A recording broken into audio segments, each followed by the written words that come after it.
La longévité de votre démocratie reflète aussi dans la longue amitié qui lie nos nations et nos peuples. Notre partenariat construit sur une expérience partagée demeure absolument vitale alors qu'ensemble nous confrontons les défis de ce monde. Tout simplement, le Royaume-Uni sera toujours un des alliés les plus proches et un des meilleurs amis de la France. C'est ainsi que Charles III confirme l'importance de l'amitié franco-britannique. Pour ce roi francophile, l'entente cordiale est plus que jamais d'actualité dans un monde qui se fracture par de nouvelles guerres. Alors qu'elle semblait s'essouffler au dernier feu du règne d'Élisabeth II, l'entente cordiale semble renaître en prenant un virage des plus politiques. Il y a près de 120 ans, mon arrière-grand-père, le roi Édouard VII, s'est engagé au nom du Royaume-Uni pour l'entente cordiale et le lien entre nos deux pays. Loin d'être une simple expression, l'entente cordiale illustre cette amitié diplomatique entre la France et le Royaume-Uni signée en 1904, qui fut le fruit d'une longue histoire tourmentée.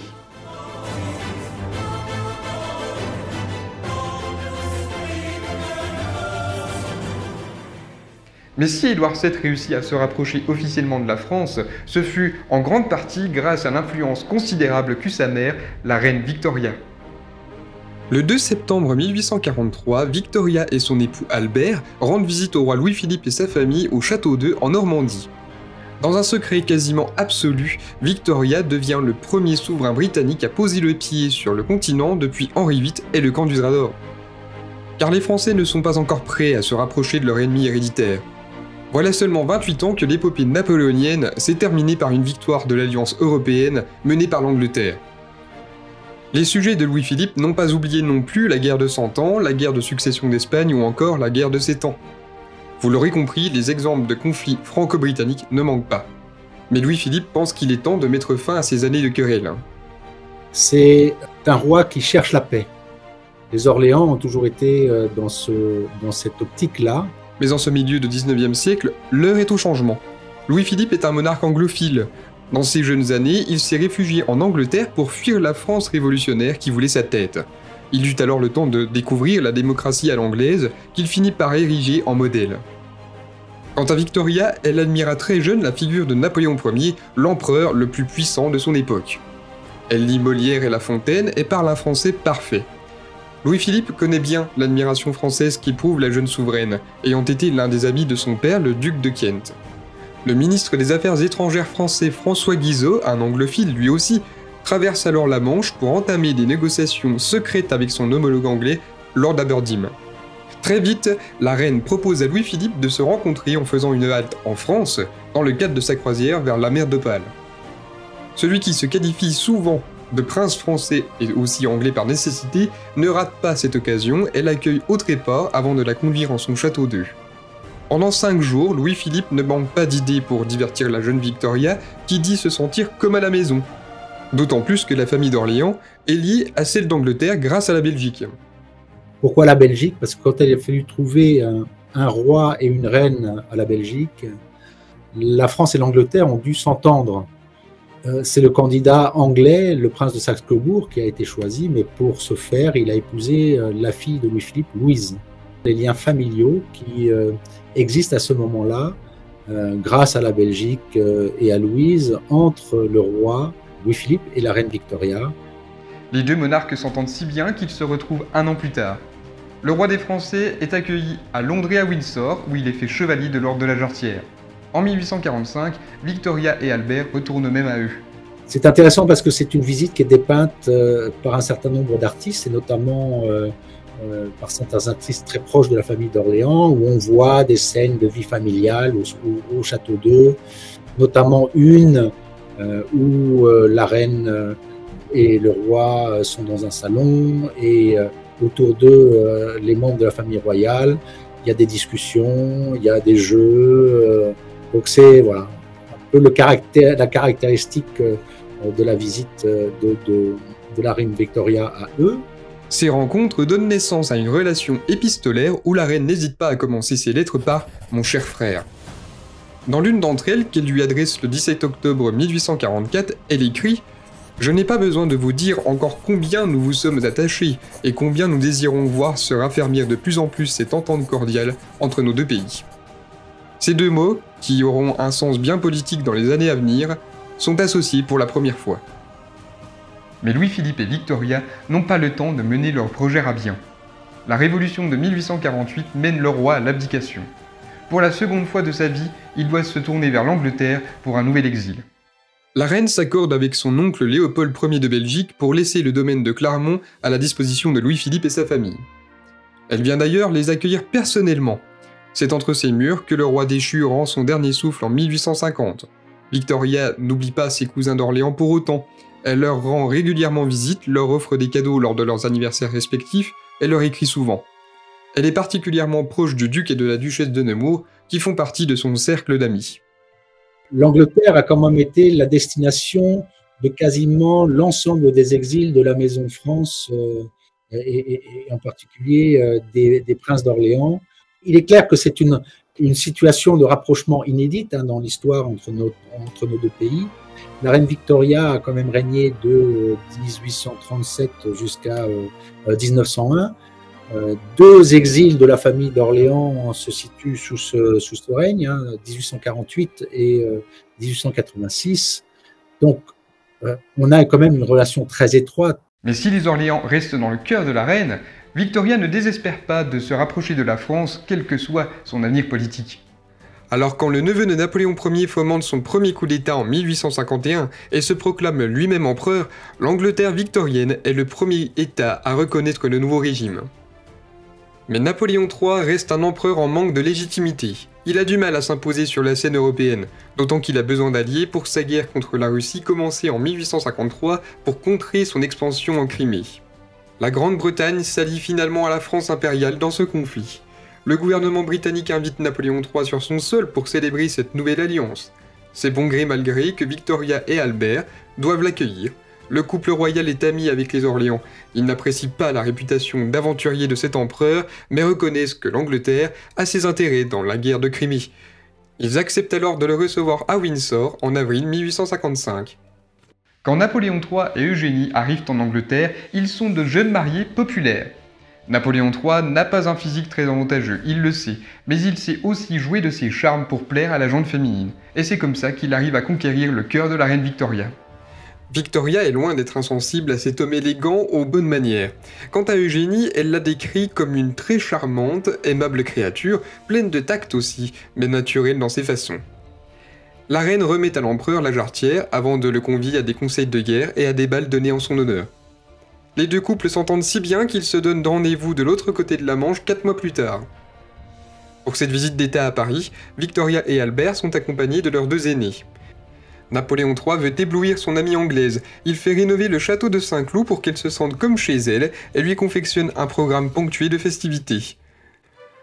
Les réceptions données à l'hôtel de ville de Paris, aux Tuileries ou à Versailles sont si belles qu'elles inaugurent l'empire du faste de Napoléon III.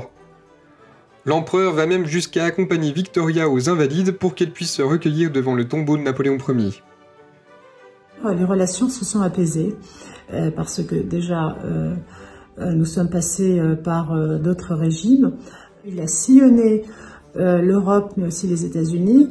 Donc en passant par l'Angleterre, il a pu observer les développements économiques, notamment c'était la période de la révolution industrielle, donc il a pu s'émouvoir de ce développement et s'inspirer d'ailleurs pour ensuite transposer ces développements en France.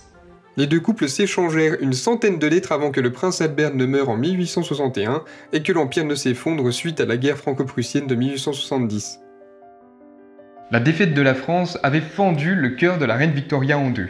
D'un côté, elle se réjouissait pour la victoire de l'Allemagne, ce pays où vivait sa fille aînée. Et de l'autre, elle ne pouvait que pleurer pour le sort de ses amis français. Lorsqu'elle apprend qu'Eugénie cherche à fuir la France alors que Napoléon III est emprisonné par les Prussiens, Victoria ordonne à son ambassadeur de mettre tout en œuvre pour qu'elle soit accueillie en Angleterre. L'impératrice s'installe alors à Camden Place avec son fils. En apprenant son arrivée, Victoria s'empresse de lui écrire « Votre Majesté me permettra de lui répéter que je pense souvent à elle dans ce temps d'affreuses épreuves pour elle et pour tout ce qui lui est cher. Napoléon III les rejoint le 19 mars 1871. Victoria leur rend régulièrement visite, elle va même jusqu'à les inviter à une réception au palais de Buckingham en l'honneur du prince de Galles. Au mépris de l'avis du gouvernement britannique et de la France républicaine, l'ex-empereur apparaît à ses côtés au célèbre balcon du palais de Buckingham. Le message est clair. Rien ne fera vaciller l'amitié entre ces deux êtres, si ce n'est la mort. Napoléon III rend son dernier souffle à Camden Place en 1874. Victoria n'assiste pas aux funérailles, mais elle lui offre un tombeau en marbre noir. Elle fait également du prince impérial son protégé, à qui elle autorise d'entrer dans l'armée britannique. C'est en servant sous l'Union Jack que le jeune prince est tué par les Zoulous en Afrique du Sud en 1879. Victoria et Eugénie resteront amies toute leur vie. La reine britannique va même jusqu'à lui proposer de la surnommer ma sœur ou mon amie. L'ancienne impératrice déménage à Farnborough Hill, où elle fait élever une abbaye comme nécropole de sa famille. Elles entretiennent une réelle amitié. Victoria rend d'ailleurs visite à Eugénie dans sa somptueuse villa Cyrnos du sud de la France, cette région dont elle a fait son Eldorado. Les trois sont aujourd'hui enterrés en Angleterre, et donc ça prouve, on va dire, l'apaisement entre la famille d'Angleterre et la famille impériale de France. En vieillissant, Victoria finit par souffrir de nombreux rhumatismes. Elle se tourne alors vers les stations thermales de la Côte d'Azur, où chaque année elle se rend à Nice, Biarritz ou encore Menton, et attire avec elle quantité d'Anglais à la Riviera. Mais la France républicaine n'a pas les faveurs de la reine Victoria. Elle meurt en 1901 sans jamais avoir signé d'alliance avec elle. Son fils aîné devient Édouard VII. Le nouveau roi est bien différent de sa regrettée maman, mais il partage avec elle un point commun. Son amour inconditionnel de la France. Il avait été aux côtés de ses parents en 1855 lors de leur visite d'État à Napoléon III. Le jeune garçon avait été enchanté par l'éclat de la France impériale. Au moment de partir, il avait glissé à l'empereur « Vous savez que votre pays est très beau ? Je voudrais être votre fils. » Édouard ne le sera jamais, mais il n'oubliera jamais non plus ce pays qui lui a si élégamment ouvert les bras. Il profite autant qu'il le peut de la beauté du Second Empire. Napoléon III le reçoit plusieurs fois à Paris, Fontainebleau et Compiègne. Il l'invite même à l'exposition universelle de 1867, où il en profite pour s'entretenir avec tous les chefs d'État présents. La veille de son départ en Angleterre, il écrit à son Premier ministre Lord Derby qu'à son avis, des problèmes semblent se profiler entre la France et la Prusse. Et ses pressentiments sont bons puisqu'en 1870, la guerre franco-prussienne éclate. Si le Second Empire n'est plus, l'amour français d'Édouard demeure. Ce prince mondain, coureur de jupons, profite des plaisirs de Paris en s'invitant dans tous les bordels, comme lors des représentations de la Gaulue au Moulin Rouge. Il ne cacha jamais ses frasques parisiennes au grand public. Surtout, la bonhomie d'Édouard attire l'amitié des personnalités influentes de tous bords. En France, ses meilleurs amis sont le duc d'Aumale, le comte de Breteuil et le marquis de Law. Il est proche de la famille d'Orléans au point de songer à un projet de mariage entre son fils aîné, le duc de Clarence, et Hélène d'Orléans, fille du comte de Paris.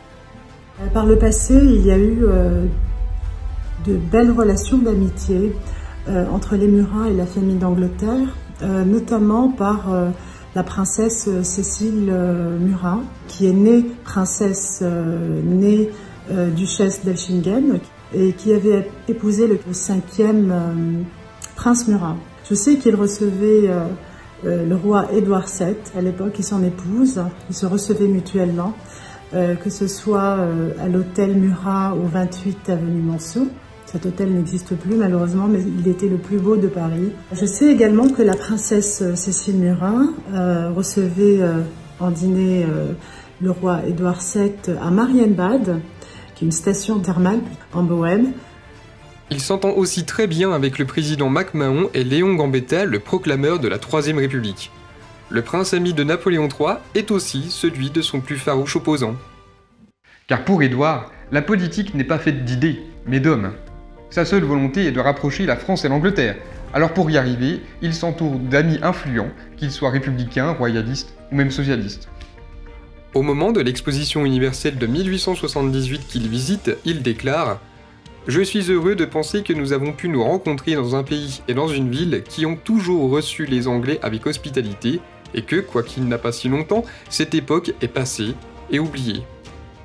La jalousie qui était la cause de cette animosité a maintenant, j'en suis certain, disparu pour toujours, et je suis convaincu que l'entente cordiale qui existe entre ce pays et le nôtre n'est pas sur le point de changer. » celui qui n'est encore prince de Galles, reprend l'expression inventée par sa mère pour qualifier les relations particulières qui existent entre la France et l'Angleterre. Devenu roi, il fait de cette volonté son combat. Il se fait inviter par le président Émile Loubet pour une visite d'État à Paris qui a lieu le 3 mai 1903. Face à son gouvernement hostile, à un rapprochement avec la France, il lui cache ses véritables intentions. Au départ, l'accueil des Parisiens est froid, mais les manières chaleureuses d'Édouard VII conquirent les foules. Le monarque ne rate aucune occasion de souligner l'importance qu'aurait une amitié officielle entre nos deux pays. Devant une délégation, il déclare « La divine providence a voulu que la France soit notre plus proche voisin, et, je l'espère, toujours une amie chère. » Cette visite d'État de 3 jours est une réussite totale. Émile Loubet et son ministre des Affaires étrangères, Théophile Delcassé, sont même invités à une visite d'État à Londres. En juillet 1903, ils sont reçus par une immense foule de Londoniens. La chose est certaine, désormais, des deux côtés de la Manche, le peuple a entériné les anciennes querelles et se montre prêt à s'allier. En coulisses, les diplomates mènent de longues négociations galvanisées par ces 2 visites d'État.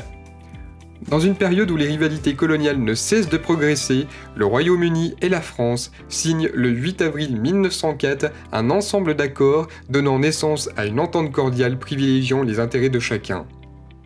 Ainsi naît la véritable entente cordiale, cette amitié qui permet à l'Angleterre et la France de s'imposer comme de grandes puissances portées par leur empire colonial respectif. Cette coopération inédite permet aux 2 pays d'avancer main dans la main. Aussi diplomatique qu'elle soit, cette entente peut aussi être purement politique. Preuve en est, lorsque la France et l'Allemagne se disputent la colonisation du Maroc en 1905, Édouard VII intervient personnellement en rencontrant Émile Loubet pour lui assurer son soutien. Lorsqu'il s'agit de la France, le roi n'hésite pas à sortir de sa réserve politique imposée par la Constitution anglaise. Comme sa mère avant lui, il aime profiter de la douceur du climat français et se rend régulièrement sur la Côte d'Azur ou au Pays Basque. Pour célébrer cette jeune amitié, une exposition franco-britannique est organisée à Londres en avril 1908. Édouard VII invite le président Armand Fallières à venir l'inaugurer. Cette visite d'État au succès populaire retentissant confirme là encore le bien fondé de l'entente cordiale. 2 ans plus tard, Édouard VII prend froid à Biarritz. Il s'en remet mais demeure affaibli. Le 6 mai 1910, il expire pour la dernière fois au palais de Buckingham en gardant toujours dans son cœur un petit peu de France. Le roi George V lui succède dans une période tourmentée par des tensions internationales d'ampleur inédite. Pour préparer la guerre, il se tourne vers son principal allié, la France. Le 21 avril 1914, George V et la reine Mary traversent la Manche et sont reçus par le président Raymond Poincaré et son épouse. Le couple royal reçoit de très chaleureuses ovations du peuple parisien sur les Champs-Élysées, pavoisés aux couleurs de l'Union Jack pour l'occasion. Fort de ce succès, le roi repart convaincu que son pays et celui de Poincaré sont prêts à faire arme commune contre leurs ennemis communs, l'Allemagne de Guillaume II et ses alliés. La Première Guerre mondiale éclate 3 mois plus tard. L'entente cordiale devient militaire. George V entretient de très bons rapports avec Raymond Poincaré. Avec lui, il se rend auprès de leurs troupes pour galvaniser leur courage. Les 2 chefs d'État favorisent leur entente cordiale sur le front, en politique et en diplomatie, jusqu'à la victoire finale du 11 novembre 1918. Le roi d'Angleterre retourne une dernière fois à Paris en 1925, où il pose une gerbe sur la tombe du soldat inconnu. George V meurt en décembre 1936. Son fils aîné lui succède. Édouard VIII est, comme son grand-père, un amoureux des plaisirs de la capitale française. Et c'est à Paris qu'il va s'installer après son abdication en décembre 1936 avec son épouse Wallis Simpson. Le duc et la duchesse de Windsor deviennent le couple star des soirées mondaines où le tout Paris se presse. Mais face à la légèreté de la vie de ce couple sulfureux, s'opposent le sérieux et le courage du nouveau couple royal d'Angleterre, George VI et Élisabeth. George VI est un homme bègue et timide, mais très vite il a su prendre en main son destin quand la couronne s'est apposée sur sa tête. Le chancelier allemand Adolf Hitler se veut de plus en plus menaçant. Face au spectre de la guerre, l'amitié franco-britannique doit montrer encore une fois toutes ses capacités. En 1938, le couple royal se rend donc à Paris, où ils sont reçus par le président Albert Lebrun, qui prononce un discours qui glorifie une nouvelle fois l'entente cordiale.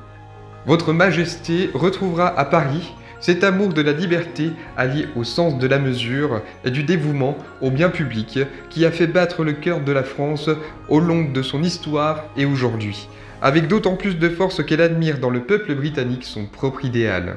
Pour honorer ses invités, Lebrun les convie à un déjeuner dans la Galerie des Glaces de Versailles, une réception au château de Bagatelle, mais aussi à l'Élysée. La France n'avait pas été aussi royale depuis l'Ancien Régime. George VI et Élisabeth sont enchantés. Le gouvernement britannique s'assure ainsi de l'aide française dans le conflit à venir. Car la Seconde Guerre mondiale éclate un an plus tard. Pour tenter d'augmenter leurs forces, Charles de Gaulle, alors sous-secrétaire d'État à la guerre, et Jean Monnet, convainc Winston Churchill, nouveau Premier ministre britannique, de la nécessité d'une union franco-britannique immédiate avec un seul parlement et une seule armée. Mais la France cède face à l'envahisseur nazi. Le maréchal Pétain signe l'armistice avec Hitler le 22 juin 1940. La tête de Gaulle est mise à prix par Pétain. Le général se réfugie à Londres, sachant qu'il peut compter sur le soutien de Churchill et de la famille royale. Le Premier ministre croit d'ailleurs toujours au projet d'union de Gaulle. Il fallait avoir le courage de proposer au lieu d'une fusion partielle, qui je l'espérais arriverait graduellement à une fusion totale, il fallait proposer la fusion totale tout de suite. Ce projet, aussi ambitieux qu'il soit, ne verra jamais le jour, et c'est sans son allié français que le Royaume-Uni a dû continuer la guerre. Entre le général et le Premier ministre, une relation conflictuelle s'instaure. Les ambitions et le charisme de chacun sont parfois incompatibles. Néanmoins, Churchill se sert de Gaulle pour galvaniser la résistance française. Le vieux lion prononce des discours en français à l'intention directe de ses voisins meurtris. Français, c'est moi, Churchill, qui vous parle. Pendant plus de 30 ans, dans la paix comme dans la guerre, j'ai marché avec vous et je marche encore avec vous aujourd'hui sur la vieille route. Cette nuit, je m'adresse à vous dans tous vos foyers et je répète la prière qui entourait vos louis d'or. Dieu protège la France. George VI continue lui aussi la guerre.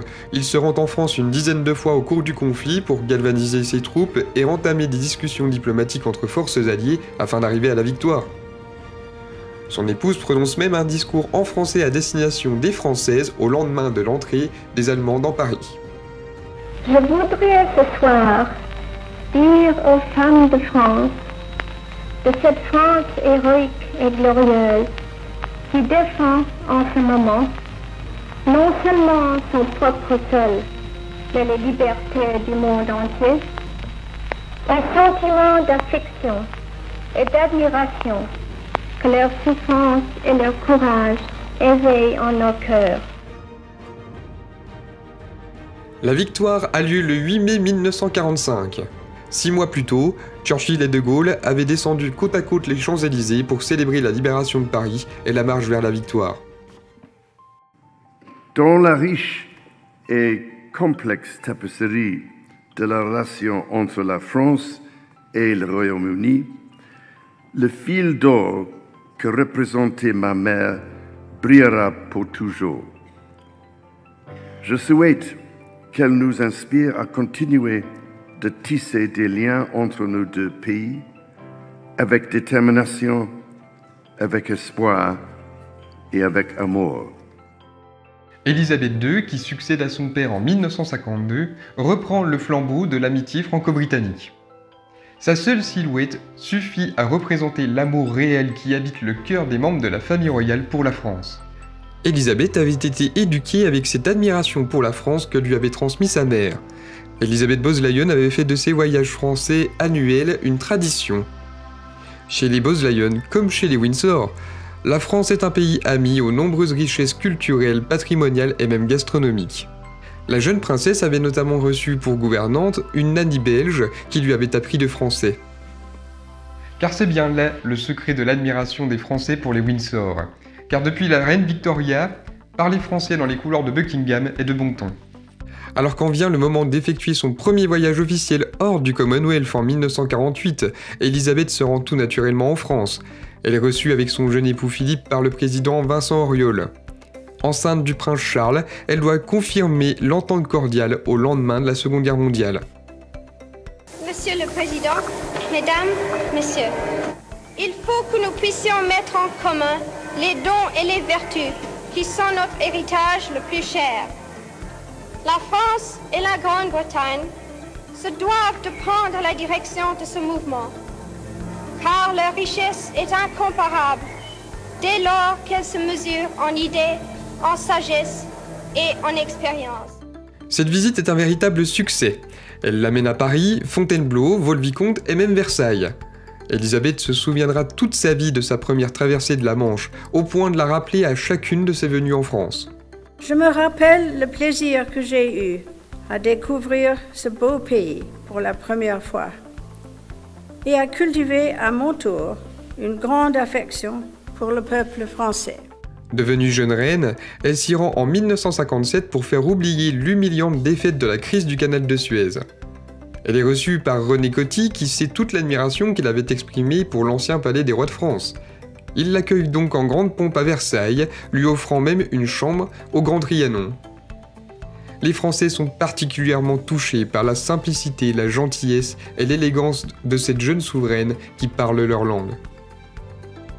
Puisse la confiance et la compréhension mutuelle entre la République française et le Royaume-Uni durer toujours. Elle reçoit à Londres en 1960 le général de Gaulle, devenu premier président de la Ve République. Le général est très attaché au Windsor, il leur est reconnaissant de lui avoir offert l'asile et la possibilité de mener la résistance française. Elisabeth admire et respecte cet homme qu'elle hisse à la hauteur de Winston Churchill. Pour lui, elle veut ce qu'il y a de mieux. Elle le reçoit à la gare Victoria et le conduit en landau jusqu'au palais de Buckingham, devant 100 000 Londoniens massés sur leur chemin. Elle va jusqu'à lui offrir le privilège d'apparaître au balcon du palais, à ses côtés, où une foule compacte l'acclame tel un souverain. Jamais aucun autre président français ne pourra jouir de cet honneur. Néanmoins, De Gaulle refusera toujours de faire entrer le Royaume-Uni dans l'Union européenne. Ce refus n'empêche pas l'entente cordiale de vivre, d'autant que De Gaulle finit par céder son bureau de l'Élysée à Georges Pompidou. Le nouveau président est ouvert à l'entrée de la Grande-Bretagne dans l'Union européenne. Pour le remercier de son soutien, la reine effectue sa deuxième visite d'État en France en 1972. Nous sommes de vieux amis qui se lancent ensemble dans une entreprise nouvelle. Pompidou commet pourtant une grave faute protocolaire. Croyant bien faire, il touche l'épaule de la reine pour l'aider à monter les quelques marches de l'Élysée.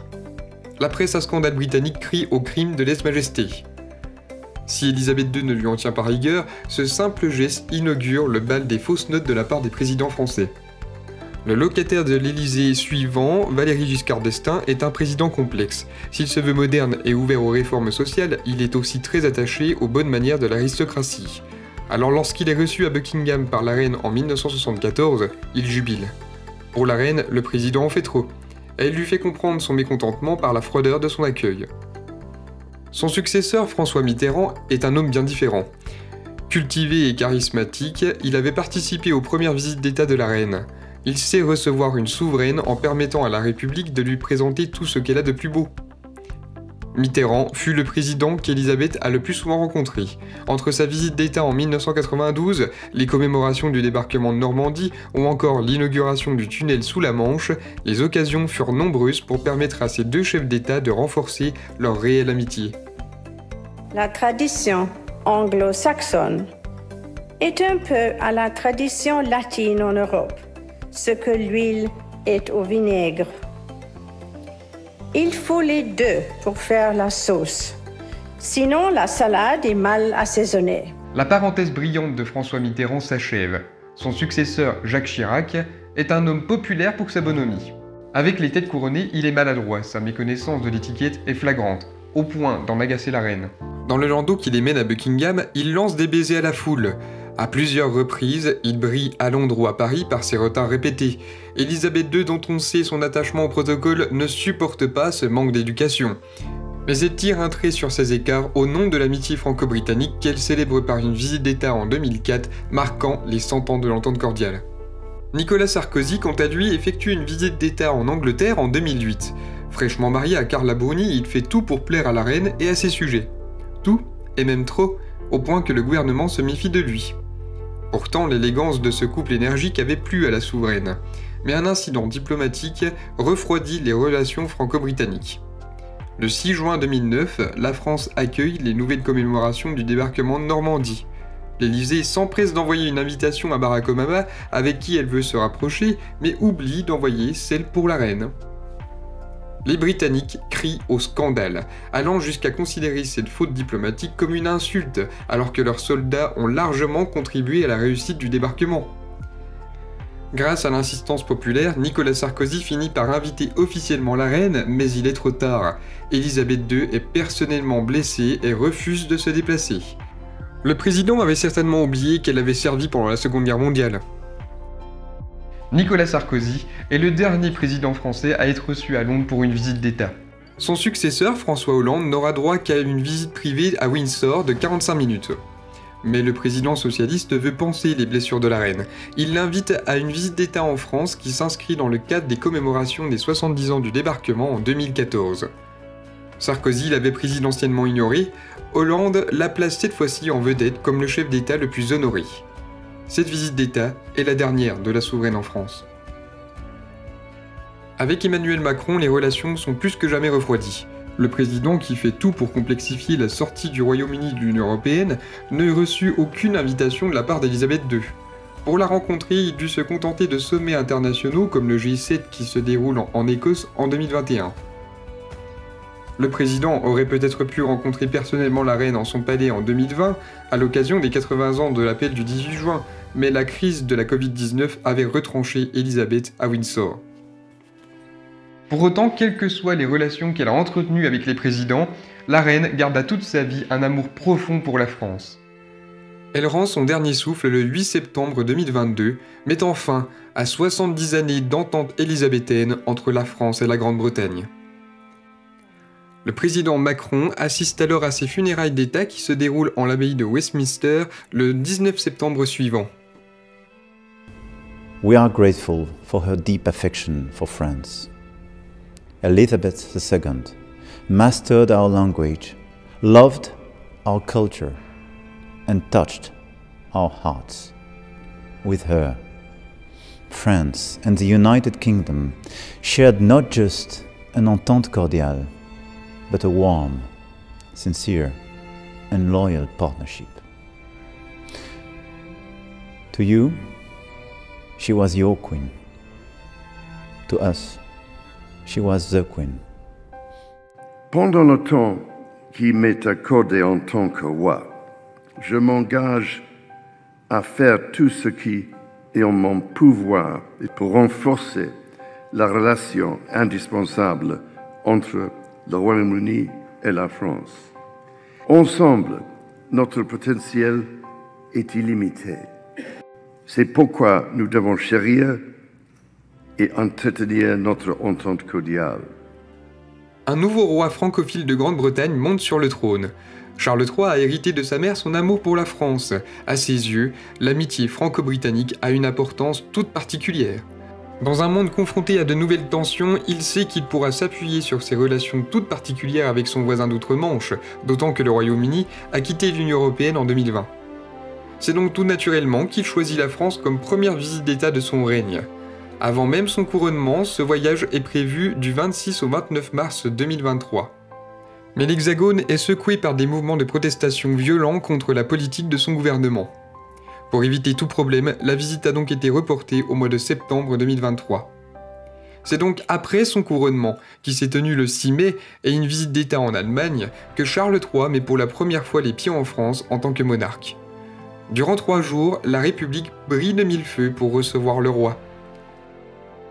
Charles III se distingue de ses prédécesseurs pour être le seul monarque anglais à s'être adressé dans l'hémicycle du Sénat devant les 2 chambres réunies. Hormis Paris, le couple royal se rend aussi à Bordeaux, une ville qui avait déjà reçu Charles dans les années 1970. Au sommet de cette visite d'État d'exception, Emmanuel Macron n'organise pas le traditionnel dîner d'État à l'Élysée, mais dans la Galerie des Glaces de Versailles. Il sait l'attachement qu'Élisabeth II avait pour ce palais, et il connaît la passion pour l'histoire et l'architecture du roi Charles. Pendant leur visite, Charles et Camilla se rendent au marché aux fleurs Reine Elisabeth II qui se situe sur l'île de la Cité et qui a été inauguré par la reine elle-même en 2014. Ce lieu n'est pas le seul à voir son histoire et son nom intimement liés au Royaume-Uni. La place Édouard VII, l'avenue Georges V ou encore la statue de Winston Churchill, tous participent à la beauté de la capitale française tout en mettant en lumière l'entente cordiale qui vit toujours et permet à deux nations de rester amies envers et contre toutes les tempêtes. En tant que voisins, amis, partenaires et alliés, il n'y a pas de défi que nous ne puissions relever, comme nous l'avons fait si souvent par le passé. Allons de l'avant avec espoir et courage, et faisons-le ensemble.